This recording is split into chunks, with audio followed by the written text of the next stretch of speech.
आज हम डिस्कस करने वाले हैं फिजियोलॉजी ऑफ द स्टोमक। जो हमारा प्रीवियस वीडियो था वहां पे हमने डिस्कस किया था anatomy of the stomach. Anatomy simply mean structure of the stomach, और जो फिजियोलॉजी का मतलब होता है, फिजियोलॉजी का सिंपली मतलब होता है फंक्शंस ऑफ द स्टोमक। आज इस वाले वीडियो में हम डिटेल में पढ़ेंगे क्या क्या फंक्शंस होते हैं स्टोमक में। ठीक ना। फर्स्ट थिंग, जो स्टोमक होता है जे शेप्ड ऑर्गन होता है। कहां पे प्रेजेंट होता है? हमारे एब्डोमिनल कैविटी में ये प्रेजेंट होता है। नाउ इस वाली स्ट्रक्चर को हमने प्रीवियस वीडियो में बताया था, ये लेसर कर्वेचर है, और इस वाले स्ट्रक्चर को हमने बताया था वहां पे ये ग्रेटर कर्वेचर है। वन मोर थिंग, यहाँ पे जो लेसर कर्वेचर है वहां पे एक नोच होता है, उस नोच को हमने बोला था एंगुलर नोच, और ये डिवाइड करवाता है स्टोमक को दो पार्ट्स के अंदर, दो स्ट्रक्चर्स के अंदर, cardiac structure and pyloric structure. और वन मोर थिंग, जो ग्रेटर कर्वेचर है वहां पे एक सल्कस होता है, सल्कस इंटरमीडियस, ये भी डिवाइड करवाता है पाइलोरिक स्ट्रक्चर को दो पार्ट्स के अंदर। एक पार्ट है एंट्रम और दूसरा पार्ट है कनाल। सो विच मीन्स जो स्टोमक है, फर्स्ट थिंग ये डिवाइड हो गया दो स्ट्रक्चर्स के अंदर। प्रीवियस वीडियो में हमने डिस्कस किया है डिटेल में, कार्डियक में और पाइलोरिक में। पाइलोरिक खुद डिवाइड है दो पार्ट्स के अंदर, एंट्रम और कनाल में। किसकी वजह से? Sulcus intermedius. कहां पे है? ग्रेटर कर्वेचर पे। नाउ यहां पे एक और फिशर है जो डिवाइड करवाता है कार्डिक पोर्शन को एक और स्ट्रक्चर के अंदर, that's known as what? Fundus. और यहां पे बॉडी है स्टोमक की, और यहां पे खुद होगा किसका? ये खुद एक पार्ट है यहां पे जो होगा cardiac part, cardiac part. Now first thing, जो इसोफेगस ओपन हो जाएगा वो ओपन होगा किस में? स्टोमक में। लेकिन किस वाले स्ट्रक्चर में? कार्डिक वाले स्ट्रक्चर में वो ओपन हो जाएगा। और वन मोर थिंग, यहां पे जो ओपनिंग होगी इसोफेगस की, यहां पे एक गेट लगा होता है जिसको हम बोलते हैं सिफिंटर। लेकिन कौन सा सिफिंटर?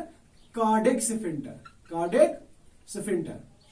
और कार्डिक सिफिंटर, सिफिंटर किससे बना होता है? स्मूथ मसल से बना होता है। ठीक ना। जब ऊपर से प्रेशर आएगा तो ये ओपन हो जाएगा, फूड एंट्री लेगा स्टोमक के अंदर, किस वाले पोर्शन में? कार्डिक पोर्शन में। और जो फंडस होता है ये स्टोरेज का काम करता है, it acts as a storage. किसके लिए? फूड के लिए, टेम्परेरी स्टोरेज। और बॉडी में क्या होता है? मिक्सिंग हो जाती है। किसकी मिक्सिंग हो जाती है? गैस्ट्रिक जूस की मिक्सिंग हो जाती है। गैस्ट्रिक जूस किसके साथ? फूड के साथ। नाउ जो फूड होता है वो डिफरेंट डिफरेंट काइंड्स का होता है, चाहे वो कार्बोहाइड्रेट हो, कार्बोहाइड्रेट हो, चाहे वो प्रोटीन हो, या वो फैट हो, या फैट्स को बोलते हैं फैट्स। अब देखो, जो कार्बोहाइड्रेट होता है वो स्टोर होता है स्टोमक के अंदर अप्रोक्सीमेटली 1 to 2 आवर्स तक। 1 to 2 आवर्स तक कार्बोहाइड्रेट स्टोर होता है स्टोमक के अंदर। और जो प्रोटीन होता है वो अप्रोक्सीमेटली 3 आवर्स तक होता है। और जो फैट्स होते हैं ये अप्रोक्सीमेटली 3 to 6 आवर्स तक होते हैं। सो लॉन्ग टाइम पे कौन स्टोर होते हैं स्टोमक में? ज्यादा फैट्स होते हैं। सो दैट मीन्स अगर हम फैट कोई मील ले, उसके बाद हम आफ्टर अ लॉन्ग टाइम दूसरा मील ले सकते हैं फैट का। क्यों? बिकॉज जो फैट होता है लॉन्ग टाइम पे स्टोर होता है स्टोमक के अंदर। नाउ जो मिक्सिंग होती है गैस्ट्रिक जूस की, कहां पे? बॉडी में। किसके साथ? फूड के साथ। नाउ फर्स्ट थिंग, जो यहां पे वॉल है, ये वॉल स्टोमक का, चाहे ये वॉल चाहे ये वॉल, एक्चुअली ये वॉल बना है 4 लेयर से। जो स्टोमक के वॉल्स होते हैं बेसिकली ये बने होते हैं 4 लेयर से। अगर मैं इसको यहां पे एनलार्ज कर दूं, सो यहां पे इसको एनलार्ज कर देते हैं,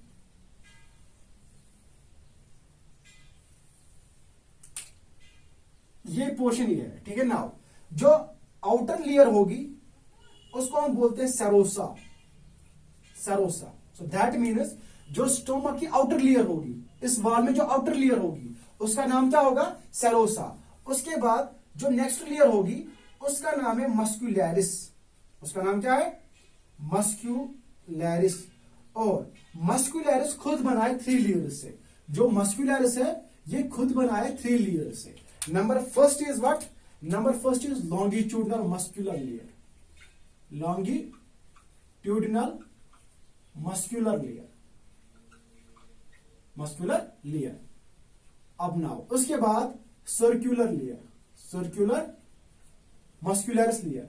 उसके बाद लास्ट वन जो है वो है oblique, oblique muscular layer, muscularis layer. So that means जो मस्कुलरिस लेयर है ये बेसिकली बना है 3 लेयर से खुद, लॉन्गिट्यूडनल, सर्कुलर एंड ओब्लिक। जो लॉन्गिट्यूडनल होगी वो बाहर वाली होगी, उसके बाद जो मिडल होगी इसकी वो सर्कुलर होगी, उसके बाद जो इनर होगी वो ओब्लिक होगी। नाउ उसके बाद एक और लेयर है जिसका नाम है सब म्यूकोजा, सब म्यूकोजा।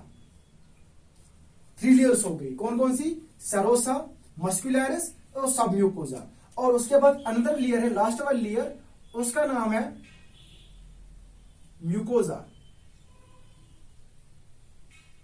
उसका नाम क्या है? Mucosa, mucosa. So that means 4 layer से बना है स्टोमक की, स्टोमक का जो वाल है वो बना है 4 लेयर से। कौन कौन सा? सेरोसा, मस्कुलरिस, सब म्यूकोजा और म्यूकोजा। अब नाउ म्यूकोजा में डीप इनफोल्डिंग हो चुकी है यहां पे। अब नाउ जो यहां पे डीप इनफोल्डिंग है, ये यहां पे एक पिट बन रहा है, इस पिट को हम बोलते हैं गैस्ट्रिक पिट, गैस्ट्रिक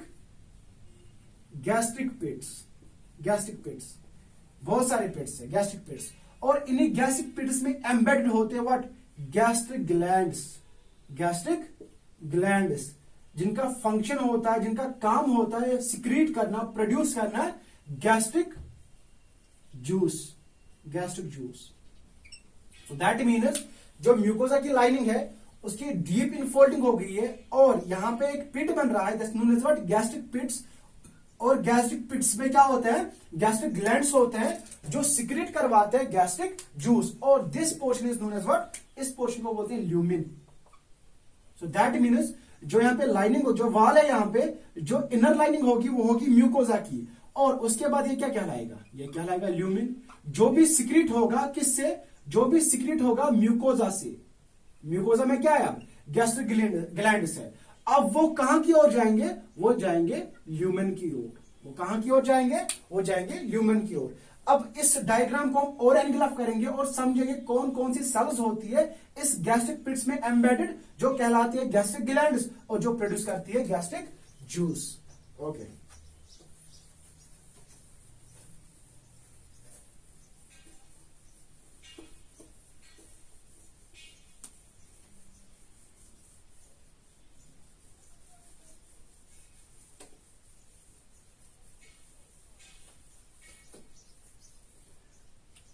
अब मैं खाली एक पिट लूंगा, अब मैं बहुत सारे नहीं लूंगा, मैं खाली एक पिट लूंगा। और सपोज दिस वन गैस्ट्रिक पिट्स, ये एक है। अगर एक हमने पढ़ लिया दैट मीन्स सभी के सभी वैसे ही फंक्शन दिखा देंगे। अब ना यहां पे इसके ऊपर जो सेल्स लगी होती है वो होती है कॉलमनर एपिथेलियम, कॉलमनर एपिथेलियम, दोनों साइड से कॉलमनर एपिथेलियम। और उसके बाद जो सेल्स होती है वो होती है म्यूकस सेल्स। कौन सेल्स होती है वो? म्यूकस सेल्स, जो सिक्रेट करवाती है म्यूकस, म्यूकस सेल्स। उसके बाद इसमें एक और टाइप की सेल्स होती है,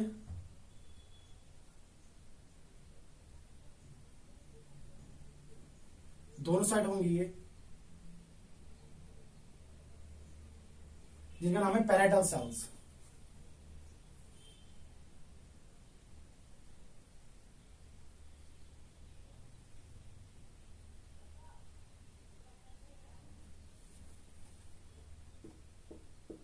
और एक और टाइप की सेल्स होती है जिनको हम बोलते हैं चीफ सेल्स।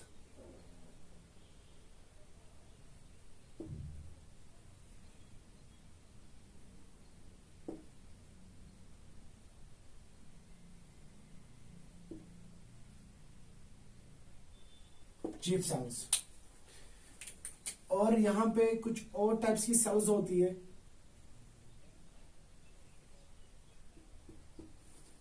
इस सेल को मैं नाम देता हूं यहां पे जी सेल, और इस सेल को मैं नाम देता हूं ईसीएल सेल। ठीक, ई सेल मतलब एंटीरियर क्रोमोफिन लाइक सेल्स, और इस सेल को मैं नाम देता हूं D cells, D cells. So that means जो यहां पे पेट था ऊपर से कवरिंग है कॉलमनर एपिथेलियम, यहां पे नाम लिख देता हूं पहले मैं, कॉलमनर एपिथीलियम। और ये कौन सी सेल्स है? ये म्यूकस सेल्स है। और ये कौन सेल्स है? ये पैराइटल सेल्स है। और ये कौन सेल्स है? ये चीफ सेल्स है। नाउ ये पिट्स के अंदर सेल्स होती है जो प्रोड्यूस करती है व्हाट? जो प्रोड्यूस करती है गैस्ट्रिक जूस, जो प्रोड्यूस करती है गैस्ट्रिक जूस। और जो जी सेल्स होती है और जो ईसीएल सेल्स होती है और जो डी सेल्स होती है, सिंपली जो जी सेल्स होती है वो प्रोड्यूस करती है हार्मोन। ठीक, ये भी प्रोड्यूस करेगी हार्मोन। और ये प्रोड्यूस करती है ईसीएल हिस्टामीन। डिटेल में अभी हम देखेंगे सभी के फंक्शंस, किसके क्या फंक्शंस है। और जो पैराइटल सेल्स है ये प्रोड्यूस करती है एचसीएल। और जो चीफ सेल्स होती है ये प्रोड्यूस करती है पेप्सिनोजन। पेप्सिनो सेल्स प्रोड्यूस करती है gastric juice. One more factor produce करती है पैराइटल सेल्स, जिसको बोलते हैं इंट्रिंसिक फैक्टर। Intrinsic factor. और जो इंट्रिंसिक फैक्टर होता है ये बड़ा ही इंपॉर्टेंट रोल प्ले करता है। और ये विटामिन बी12 को एब्जॉर्व करता है स्टोमक के अंदर। सो दैट मीन्स जो विटामिन बी12 है वो कहां पे एब्जॉर्व होता है? वो एब्जॉर्व होता है स्टोमक के अंदर इंट्रिंसिक फैक्टर्स की वजह से, जो प्रोड्यूस करती है पैराइटल सेल्स। और वन मोर थिंग, जो चीफ सेल्स होती है वो प्रोरिनिन भी प्रोड्यूस करती है। प्रोरिनिन भी। एंड प्रोरिनिन क्या होता है? प्रोरिनिन इन्फेंट्स में होता है, ये एडल्ट्स में नहीं होता है। प्रोरिनिन इन्फेंट्स में होता है, ये एडल्ट्स में नहीं होता है। और जो म्यूकस सेल्स है इनका रोल क्या होता है? ये म्यूकस लाइनिंग क्रिएट करवाती है ताकि जो कोरेसिव अटैक होगा किसका? एचसीएल का, वो स्टोमक पे ना हो जाए। So that means mucus cells simply protect करती है किसको? स्टोमक को। वन मोर थिंग, अगर मैं यहां पे एक स्टोमक रफली बनाऊं, स्टोमक है ये, this is what? Stomach. Now अब स्टोमक के ऊपर लाइनिंग आ गई म्यूकस की। अब नाउ जो एम्प्टी स्टोमक होता है वहां पे इनफोल्डिंग्स क्रिएट हो जाती है। वहां पे क्या हो जाती है? Create infoldings. उनको हम बोलते हैं गैस्ट्रिक रोगी। गैस्ट्रिक रोगी। अब नाउ जो गैस्ट्रिक रोगी है तब एक्सपेंड हो जाते हैं जब यहां से फूड आएगा और जैसी फूड एंट्री लेगा ये रोगी एक्सपेंड हो जाएंगे। सो सिंपली जब एम्प्टी स्टोमक होता है उस टाइम पे जो ये लाइनिंग होती है इनकी इनफोल्डिंग हो जाती है, उसको हम बोलते हैं गैस्ट्रिक रोगी। वन मोर थिंग, अब यहां पे ल्यूमिन है। अब इमेजिन करो यहां पे है लॉन्गिट्यूडनल रोगीज विद लेसर कर्वेचर। इसको हम बोलते हैं, इस वाले पोर्शन को हम बोलते हैं फिर gastric canal. So that means what is gastric canal? Gastric canal is lesser curvature with longitudinal rouges is known as what? Gastric canal. Now अब हम डिटेल में पढ़ेंगे पैराइटल सेल्स कैसे प्रोड्यूस करती है एचसीएल, चीफ सेल्स कैसे produce करती है पेप्सिनोजन। ठीक, और इन जो सेल्स है ईसीएल सेल्स है या जी सेल्स है या डी सेल्स है, इनका क्या रोल होता है स्टोमक के अंदर। सो नाउ हम डिटेल में पढ़ेंगे gastric juice, how gastric juice is formed. Gastric pits कहां पे होती है? म्यूकोसा लाइनिंग में होती है। और क्या होता है इनमें? गैस्ट्रिक ग्लैंड्स होते हैं और कैसे गैस्ट्रिक सेल्स होती है जो प्रोड्यूस करती है क्या? Gastric juice. नाउ यहां पे जो सेल्स है, suppose what? Parietal cell, and suppose what? Chief cells, and suppose D cell, this ECL cell, and this is G cell. This is G cell. What is ECL? Anterior chromophil like cells. Now इनको मैंने क्या किया? इनको मैंने बाहर निकाला, extract किया, one by one इनको रिप्रेजेंट किया, और वन बाय वन हम समझेंगे कैसे ये प्रोड्यूस करती है गैस्ट्रिक जूस। लेकिन उससे पहले जो स्टोमक होता है, बेसिकली जो डाइजेशन होती है स्टोमक के अंदर, जो डाइजेशन होती है स्टोमक के अंदर, वो दो फेजेस के अंदर होती है। कितने फेज के अंदर होती है? वो दो फेजेस के अंदर। नंबर वन फेज है सिफेलिक फेज, और नंबर सेकंड फेज है गैस्ट्रिक फेज। गैस्ट्रिक फेज हम लेटर ऑन समझेंगे, पहले समझते हैं cephalic phase. What is meant by cephalic phase? याद रखोगे जो सिफेलिक फेज है जहां पे भी स्मेल, साइट और कैसे टेस्ट, कैसे व्हाट? टेस्ट किसका? फूड का। वहां पे क्या होता है? वहां पे इंड्यूस हो जाता है। क्या इंड्यूस हो जाता है? Reflex stimulation, reflex stimulation of the what, किसका? Of the cranial nerve number 10। फिर से बता रहा हूं, जो सिफेलिक फेज है ये वो फेज है जहां पे स्मेल, साइट और टेस्ट होगा फूड का, उससे इंड्यूस होता है रिफ्लेक्स स्टिमुलेशन, किसका? क्रेनियल नर्व नंबर 10 पे। और क्रेनियल नर्व नंबर 10 पे कौन सी नर्व आती है? ऑब्वियसली वेगस नर्व आती है, वेगस नर्व आती है। सो दैट मीन जो वेगस नर्व होती है ये सप्लाई होती है टुवर्ड्स द स्टोमक, और ये मिक्सड नेचर होता है, सेंसरी भी एज वेल एज मोटर भी। नाउ अब इसकी स्टिमुलेशन होगी, अब वेगस नर्व से रिजल्ट निकलेगा, उससे क्या रिजल्ट निकलेगा? ये सिक्रीट करवाएगी व्हाट? ये सिक्रीट करवाएगी गैस्ट्रिक जूस। क्या सिक्रीट करवाएगी ये? Gastric juice. किससे सिक्रीट करवाएगी? गैस्ट्रिक ग्लैंड से, गैस्ट्रिक ग्लैंड से। सो दैट मीन जो वेगस नर्व है जब इसको स्टिमुलेट किया जाएगा इससे रिजल्ट निकलेगा, वहां पे प्रोड्यूस होगा गैस्ट्रिक जूस। किससे निकलेगा? गैस्ट्रिक ग्लैंड से निकलेगा। लेकिन कब निकलेगा? जब स्मेल आएगी या साइट आएगी या टेस्ट होगा किसका? फूड का। सो दैट मीन्स अभी फूड स्टोमक में नहीं पहुंचा, उससे पहले ही मच बिफोर प्रोड्यूस हो गया वहां पे गैस्ट्रिक जूस। इससे क्या होगा? जैसे ही फूड स्टोमक के अंदर आएगा ऑब्वियसली वहां पे पहले से प्रेजेंट होगा गैस्ट्रिक जूस, और गैस्ट्रिक जूस अटैक करेगा उस फूड पे और मिक्सिंग होगी गैस्ट्रिक जूस की और फूड की, तब वो बनेगा काइम। क्या बनेगा? वो काइम। और जो काइम होता है वो हाईली एसिडिक होता है। व्हाई? बिकॉज स्टोमक के अंदर प्रेजेंट होता है hydrochloric acid, hydrochloric acid. Now अब डिटेल में समझते हैं। जो मैंने यहाँ पे सेल्स बनाई है, जो मैंने एक्सट्रैक्ट की है, बाहर निकाली है, कहां से? गैस्ट्रिक पिट से। अब समझेंगे ना। फर्स्ट थिंग, जो एंट्रल जी सेल है यहाँ पे और एंट्रल डी सेल है, दोनों की दोनों प्रेजेंट होती है एंट्रम के अंदर, दोनों के दोनों कहां पे प्रेजेंट होती है? एंट्रम के अंदर। नाउ जो जी सेल है ये प्रोड्यूस करती है हार्मोन। क्या प्रोड्यूस करेगी ये? हार्मोन। और जो डी सेल है ये भी प्रोड्यूस करेगी हार्मोन। अब नाउ हार्मोन कहां की ओर जाएगा? हार्मोन जाएगा ब्लड सर्कुलेशन की ओर। यहां पे ब्लड वेसल्स है, और कौन सा हार्मोन? गैस्ट्रिन। क्लियर? कौन सा हार्मोन? गैस्ट्रिन। और गैस्ट्रिन कहां की ओर जाएगा? ब्लड वेसल्स में जाएगा, ब्लड की ओर जाएगा, और ब्लड वेसल्स रन करेंगे और उसको अपने साथ ले जाएंगे towards the cells of the what? Gastric glands, gastric glands. और नाउ यहां पे आ गया गैस्ट्रिन। क्या आ गया? यहां पे गैस्ट्रिन मॉलिक्यूल आ गया, और यहां पे लगा है receptor, specific receptor, specific receptor, CCK1 K2 receptor, CC यहां पे पहुंच गया। अब नाउ जो ये पैरेटल सेल है, ये कौन सी सेल है? पैरेटल सेल है। इस पे लगा है एक स्पेसिफिक रिसेप्टर जो रिकॉग्नाइज करेगा खाली किसको? गैस्ट्रिन को। और इस रिसेप्टर का नाम क्या है? CCK2 cholecystokinin receptor 2। ठीक। नाउ इसके साथ बाइंड हो जाएगा ये गैस्ट्रिन मॉलिक्यूल, ये गैस्ट्रिन मॉलिक्यूल। और जैसे ही बाइंड हो जाएगा ये अंदर इंट्रासेल्युलर चेंजेस लाएगा, इंट्रासेल्युलर चेंजेस लाएगा। और जैसे ही इंट्रासेल्युलर चेंजेस आ गई सेल के अंदर, वहां पे कंसंट्रेशन इंक्रीज हो जाएगी। क्या हो जाएगी? सेल के अंदर कंसंट्रेशन इंक्रीज हो जाएगी। किसकी? कैल्शियम आयन्स की, कैल्शियम आयन्स की। सिंपली जैसी गैस्ट्रिन मॉलिक्यूल अटैच हो गया इस CCK2 रिसेप्टर के साथ, जो स्पेसिफिक रिसेप्टर है किसके लिए? गैस्ट्रिन के लिए। इसने क्या करवाया? इसने चेंजेस लाए, इंट्रासेल्युलर चेंजेस ने लाए, और concentration of calcium ions increase हो गए। कहां में? पैरेटल सेल्स के अंदर। उससे क्या हो गया? जो यहां पे मैंने पंप बनाया है, pump, this is known as what? Pump. ये एक्टिव हो गया, और जैसे ये एक्टिव हो गया इसने क्या किया? इसने अंदर से बाहर फेंकी, सेल से इसने बाहर फेंके ल्यूमेन की साइड, जो स्टोमक का ल्यूमेन है। क्या छोड़े?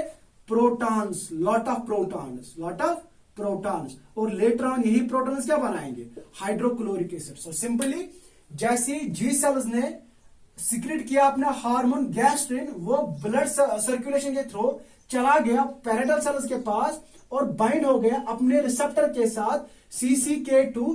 उसने क्या करवाया? इसने चेंजेस लाए, इंट्रासेल्युलर चेंजेस ने लाए। उससे क्या हो गया? कंसंट्रेशन ऑफ कैल्शियम आयन्स बढ़ गई। उससे क्या हो गया? ये जो पंप है ये एक्टिव हो गया, उसकी वजह से जो प्रोटॉन्स थे पैरेटल सेल्स के अंदर वो रिलीज हो गए। कहां की रिलीज हो गए? वो ल्यूमेन में रिलीज हो गए, ल्यूमेन में। Clear? Now one more thing, जहां ये जो चीफ सेल है यहां पे भी लगे हैं रिसेप्टर्स। किसके लिए? अब देखो गैस्ट्रिन जाएगा, यहां से दिखाता हूं मैं, जो गैस्ट्रिन है ये चला जाएगा चीफ सेल्स के पास भी। कहां चले जाएगा ये जाएगा चीफ सेल्स के पास भी। और ना अब जो रिसेप्टर होगा वो होगा CCK1। CCK1 पैरेलल के पास था CCK2, चीफ सेल्स के पास है CCK1। नाउ जैसे ही बाइंड हो गया इसके साथ, और यहां पे वेजिकल्स है, यहां पे क्या है? वेजिकल्स है चीफ सेल्स के अंदर, और इन वेजिकल्स में स्टोर है bunch of enzymes. Bunch of what? Enzymes. Bunch of enzymes. और जैसे ही अटैच हो गया ये गैस्ट्रिन इस रिसेप्टर के साथ CCK1 के साथ, इसने चेंज लाई इंट्रासेल्युलर, और कैल्शियम क्या हो गए? कंसंट्रेशन ऑफ कैल्शियम की यहां पे इंक्रीज हो गई, और जैसे ही कंसंट्रेशन ऑफ कैल्शियम इंक्रीज हो गए उन्होंने इस वेजिकल को एक्टिव कर दिया, और जैसे ही इस वेजिकल को एक्टिव कर गया, और नाउ ये फ्यूज हो गया सेल मेम्ब्रेन के साथ, ये फ्यूज हो गया सेल मेम्ब्रेन के साथ, और by the process of exocytosis जो ये बंच ऑफ एंजाइम्स है ये रिलीज हो गई। ये क्या हो गए? ये रिलीज हो गए by the process of exocytosis, और कहां की ओर चले गए? ये चले गए ल्यूमेन की ओर। Now this enzyme is known as what? Pepsinogen. फिर से रिपीट कर रहा हूं, जो यहां पे चीफ सेल्स थी, यहां से गैस्ट्रिन हार्मोन निकल गया थ्रू ब्लड सर्कुलेशन, कहां पे चले गए? वो चीफ सेल्स के पास चले गए। वहां पे अपना स्पेसिफिक रिसेप्टर था, किसके लिए? गैस्ट्रिन के लिए, और उसने चेंज लाई, इंट्रासेलुलर चेंज लाई। उसने क्या करवाया? कैल्शियम की कंसंट्रेशन बढ़ा दी। जब कैल्शियम की कंसंट्रेशन बढ़ गई, जो ये वेजिकल्स थे जिनमें स्टोर थे बंच ऑफ एंजाइम्स, वो फ्यूज हो गए मेम्ब्रेन के साथ by the process of exocytosis, वो रिलीज हो गए ल्यूमेन के अंदर, और जो वो एंजाइम्स थे वो थे पेप्सिनोजन। नाउ जो पेप्सिनोजन है, यहां पे लिख देता हूं, जो पेप्सिनोजन है, वो होता है इनएक्टिव। वो क्या होता है? इनएक्टिव। उसको एक्टिवेट करता है HCl, हाइड्रोक्लोरिक एसिड, और इसका पीएच जो होता है वो होता है अप्रोक्सीमेटली 1 to 3.8 समथिंग, 3.8, और वो एक्टिव हो जाता है, बनता है पेप्सिन। क्या बनता है? पेप्सिन बन जाता है। और नाउ अगर जो ये पीएच ये इससे ज्यादा चला गया, जो पीएच ये है एक स्पेसिफिक पीएच है, इससे ज्यादा चला गया पीएच, सो दैट मीन्स जो ये पेप्सिनोजन है ये कन्वर्ट नहीं होगा पेप्सिन में, सो दैट मीन्स ये इनहिबिट हो जाएगा इसी स्टेट में, अगर पीएच इससे ज्यादा चला गया। अगर पीएच इससे ज्यादा चला गया, जो पेप्सिनोजन है ये इसी फॉर्म में रहेगा, इनहिबिट रहेगा, और ये कन्वर्ट नहीं होगा किसमें? पेप्सिन में। सो दैट मीन्स जो HCl है इसका एक स्पेसिफिक पीएच होता है, स्पेसिफिक पीएच होता है, जिसकी वजह से पेप्सिनोजन कन्वर्ट होता है पेप्सिन में। सो नाउ ये था chief cells, with regarding the chief cells. Now अब जो H पॉजिटिव आते कहां से? ये H पॉजिटिव आते कहां से? देखो यहां पे मैंने दूसरी पैरेटल सेल बना दी है, दूसरी पैरेटल सेल। अब देखो parietal cells contains lot of mitochondrias, parietal cells contains lot of mitochondrias, and you know very well जो माइटोकॉन्ड्रिया होते हैं वो दिखा देते हैं सेल्यूलर रेस्पिरेशन।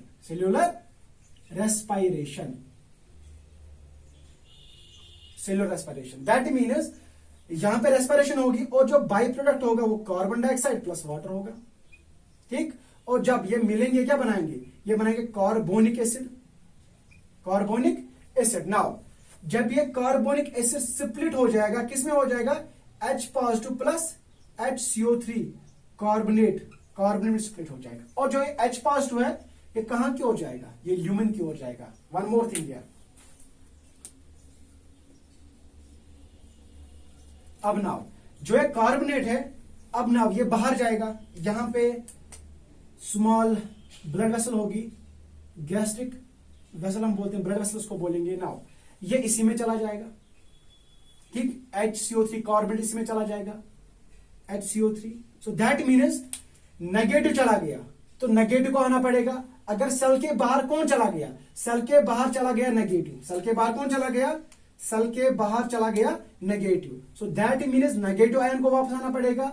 सो जब ये जाता है, कार्बोनेट जाता है, तो क्लोराइड आयन एंट्री लेता है, कौन एंट्री लेता है?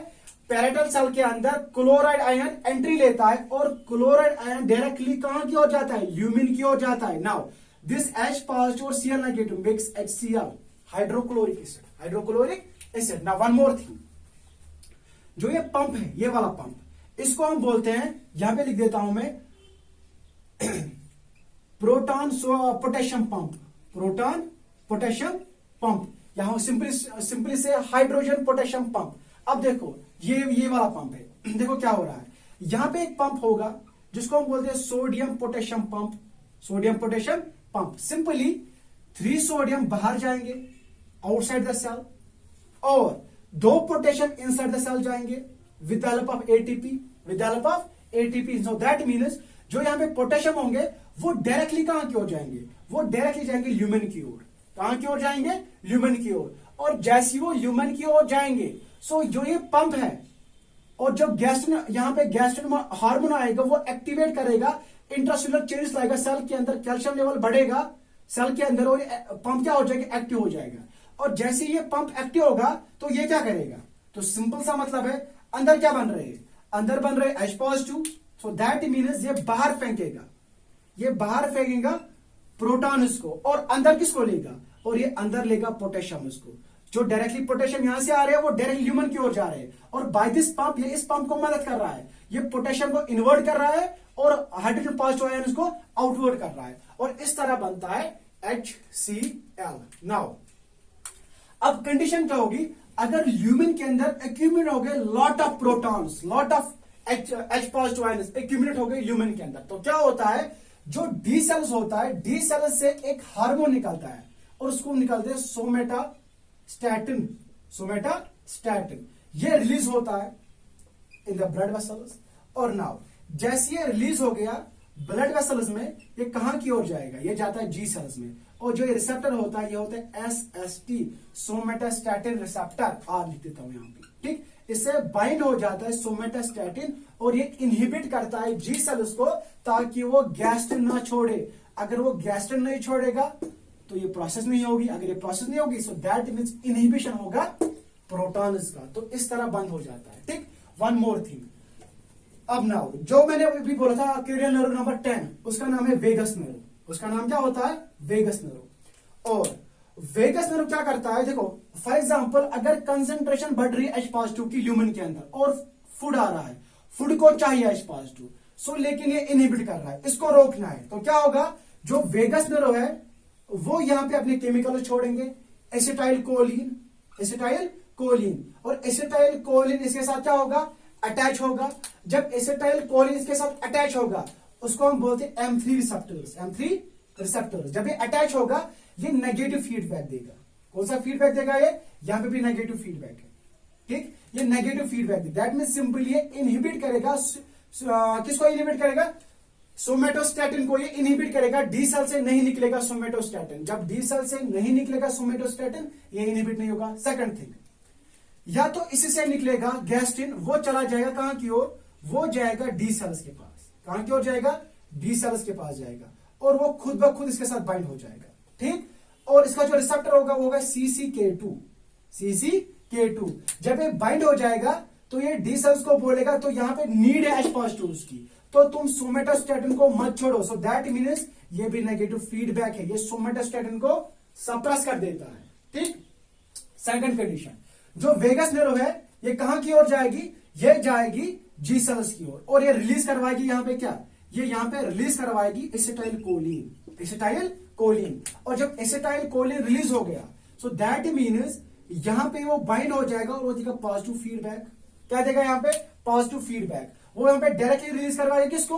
गैस्ट्रिन को, और वो बढ़ा देगा H पॉजिटिव की कंसंट्रेशन, ठीक। ओके नाउ, या तो सोमेटोस्टैटिन इसके पास जाएगा बंद करवाने के लिए, या सोमेटोस्टैटिन पैरेटल सेल्स के पास जाएगा, पैरेटल सेल्स के पास जाएगा SST, और ये भी क्या देगा? नेगेटिव फीडबैक, और ये इस पंप को इनहिबिट करेगा। इस पंप को क्या करेगा? ये इनहिबिट करेगा। यहां पे आएगा एसिटाइल कोलिन, जो कहां से निकलेगा? वेगस नर्व से निकलेगा, और ये इनहिबिट नहीं करेगा, ये पॉजिटिव फीडबैक दे रहा है, ये भी पॉजिटिव फीडबैक दे रहा है, ये भी पॉजिटिव फीडबैक दे रहा है। सो दैट मीन्स ये रिलीज करवाएगा इस पंप को, ठीक। एक और है यहां पे हिस्टामिन। हिस्टामिन कहां से निकलता है? हिस्टामिन निकलता है ECL से। What is ECL? Enterochromaffin like cells, वो प्रोड्यूस करती है हिस्टामिन, और हिस्टामिन भी फैसिलिटेट करवाएगी इस पंप को। सो दैट मीन्स खाली सोमेटोस्टैटिन इनहिबिट करवाता है इस पंप को, चाहे वो गैस्ट्रिन हो, चाहे वो एसिटाइलकोलिन हो, चाहे वो हिस्टामिन हो, ये सारे के सारे रिलीज करवाते हैं। ठीक, एक तो यहाँ पे गैस्ट्रिन अपना रोल प्ले करेगा, इसको इंट्रासेलुलर चेंज लाएगा, और जो दूसरा है वो है एसिटाइलकोलिन, और यहाँ पे लगे होंगे रिसेप्टर्स M3 रिसेप्टर्स, जो चेंज लाएगा किसमें? इंट्रासेलुलर चेंज, लेकिन वो पॉजिटिव फीड होगा, पॉजिटिव फीडबैक होगा। ठीक, सो दैट मीन्स ये इन एंजाइम्स को by the process exocytosis release करवाएगा। देखो एक और यहाँ पे सेल है जिसका नाम है ECL, enterochromaffin like cells, वो प्रोड्यूस करते हैं हिस्टामिन, और हिस्टामिन इनडायरेक्टली एक इंपॉर्टेंट रोल प्ले करती है किसमें? स्टोमक के अंदर रिलीज करवाने में, प्रोटॉन्स में। ठीक, so this all about the what, कैसे गैस्ट्रिक जूस बनता है। नाउ अब जो ये गैस्ट्रिक फेज है, अब जो गैस्ट्रिक फेज है इसमें स्टोमक के अंदर, अब जो गैस्ट्रिक फेज है, गैस्ट्रिक फेज होता क्या है? गैस्ट्रिक फेज होता क्या? सिंपली अब जो एक गैस्ट्रिक जूस है, जो पेप्सिनोजन निकला, जो HCl निकलेगा, ये उस फेज में अपना रोल प्ले करेगी, अपना फंक्शन दिखाएगी किसके ऊपर? फूड के ऊपर, स्पेशली प्रोटीन के ऊपर, प्रोटीन के ऊपर। नाउ एंजाइम्स वहां से निकले with the help of hormones, जो एंजाइम्स वहां से निकले वो कैसे अपना रोल प्ले करते हैं स्टोमक के अंदर, that's known as what? Gastric phase. जो पेप्सिनोजन है इनएक्टिव फॉर्म में होता है, in the presence of HCl specific pH, वो कन्वर्ट होता है पेप्सिन में, और पेप्सिन क्या करवाता है? ब्रेक डाउन करवाता है प्रोटीन्स को किसमें? पेप्टोन्स में। नाउ जो प्रोरिन होता है, जो इन्फेंट्स में प्रेजेंट होता है, in the presence of HCl ये बनता है रिनिन, और केसिन में होता, मिल्क में होता है केसिन, और रिनिन के प्रेजेंस में वो बनता है पैराकेसिन प्लस वे प्रोटीन। और जो पैराकेसिन होता है वो रिएक्ट करता है कैल्शियम के साथ और बनता है कैल्शियम पैराकेसिनेट, और इन द प्रेजेंस ऑफ पेप्सिन वो बनता है पेप्टोन्स। तो ये होता है गैस्ट्रिक फेज। और जो ये प्रोरिन होता है ये भी निकलता है चीफ सेल्स से, चीफ सेल्स से। और जो HCl होता है ये निकलता है पैराइटल सेल्स से। किससे निकलता है ये? पैराइटल सेल्स से। अभी हमने देख लिया पैराइटल सेल्स से। एक और फैक्टर निकलता है just called what? Intrinsic factor. Intrinsic factor किससे निकलता है? पैराइटल सेल से निकलता है, जो एब्जॉर्ब करता है विटामिन B12। पीछे मैंने बता दिया है विटामिन B12 को। ठीक ना, उसके बाद जो म्यूकस होती है, म्यूकस सेल्स, वो सिक्रेट करवाती है म्यूकस। वो क्या सिक्रेट करवाती है? म्यूकस, ताकि जो कोरेसिव अटैक है HCl से वो इफेक्ट ना करे वॉल्स ऑफ द स्टोमक को। ठीक, और जो एम्प्टी स्टोमक होता है, एम्प्टी स्टोमक होता है, वहां पे इनफोल्डिंग होती है। क्या होती है? उसको हम बोलते हैं गैस्ट्रिक रोगी। गैस्ट्रिक रोगी, पीछे मैंने बता दिया है गैस्ट्रिक रोगी। और गैस्ट्रिक रोगी एक्सपेंड कब होती है? जब फूड एंट्री लेता है। So it's all about the stomach. और वन मोर थिंग, स्टोमक से निकलता है गैस्ट्रिक अमाइलेज भी, गैस्ट्रिक अमाइलेज भी, गैस्ट्रिक लाइपेज भी।